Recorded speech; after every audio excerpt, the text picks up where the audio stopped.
Brian here at 5 Star Engines, and today is not a snow blower day because it's too warm and there's no snow and it's gonna rain.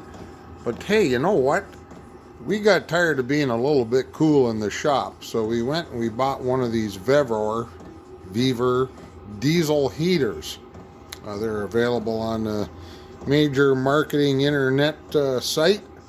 I've seen a couple guys use them. They said they worked pretty good.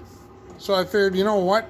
For the kind of money it is, and you know, I'm not out here 24/7, although some people probably think I am, but I'm not. So anyways, I picked one of these up, and you know, whatever it cost, I forget it cost. And yeah, so we hooked her up. One neat thing about these is, for people like me who lose stuff, it comes with a remote control on a chain right beside the control panel, so I probably no chance of losing that like I do the garage door opener. Yeah, we mounted it on the wall. We didn't chintz out. We bought some brackets. They're like a grand total of, I don't know, 15 bucks. They're screwed into the wall. You'll see my wall is pretty solid. There's nothing behind those boards except some lath and then some blue insulation in the siding, so you know, we could use some heat. Here at the bottom of it, this is the air intake. They say it can basically go anywhere, and that's fine and dandy. And to the left here, this is your exhaust, and that puppy there, oh, I don't want to burn my finger, kids, because it gets hot. So I drilled through the wall. It doesn't give you any specs on exactly how to route it, but what I did was I don't mind spending a couple dollars here and there. I got a piece of 1 3/8 schedule 80 steel pipe. I drilled a hole through the wall and my siding accordingly, and then I thought, okay, this thing's going to get hot, so you're going to see a clamp and a bunch of stuff there. That's actually exhaust wrapping. You can order that online also. So my thinking here was, and this works for me, it may not work for you, so proceed at your own risk. I wrapped that length of that exhaust in that muffler wrap. It's an insulated, non-combustible wrap, and it's put a clamp on it. And yeah, it's working pretty good. This unit comes with an exhaust, which is outside. I don't know, it kind of looks like a sardine can with two ends. And I'm not walking out there just because I don't feel like it, but you'll have to believe me on that.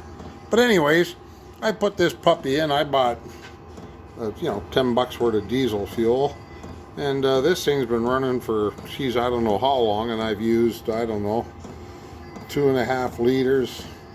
I may have used a couple liters, so like $3 since like yesterday, and like that was most of the day, and it's, it's like 10:30 now, and it's been running since 5 o'clock this morning. So you know what, if you're kind of challenged for a place that you can put up some type of heat source in your shop, I mean, I've got a couple of challenges here. I don't have 220, so, and I'm scared of something that will, maybe not a sealed unit that could create a spark and cause a fire, because you're working with carb cleaners. And please don't tell me you don't spill gasoline, because I do. So anyways, okay, the machine works good. This is the business end where all the heat comes out. That's actually blowing pretty, gonna fall asleep, the heat coming out of there. So it actually works pretty good. To that wall, I'm gonna mount a bracket with a swivel, and I'll be able to swivel this around the shop. If I bring something in like a snow blower that's frozen, I can point it over there, and maybe thaw the thing out. But for now, to get her up and running, it's a pretty good machine. You can maybe hear the pump. I'll be quiet for a second.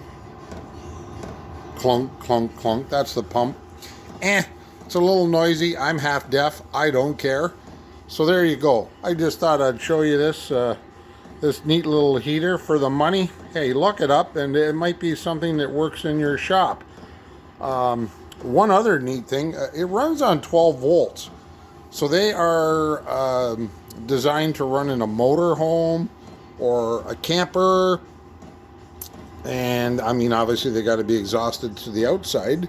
So as some of you I may have told you, I like to go fishing when I'm not fixing stuff. So my boat battery comes in the winter time. And here's another thing. It's bad for a battery to sit. You're always better off to, you know, either trickle charge or somehow use your battery. So I've hooked it up with a couple of alligator clips that come with a trickle charge system that I have. And yeah, so when I'm done, I don't think I'm going to be out here for a while. I'll disconnect that and then I'll plug in the trickle charge end. That way my battery gets a workout and the plates don't sulfate.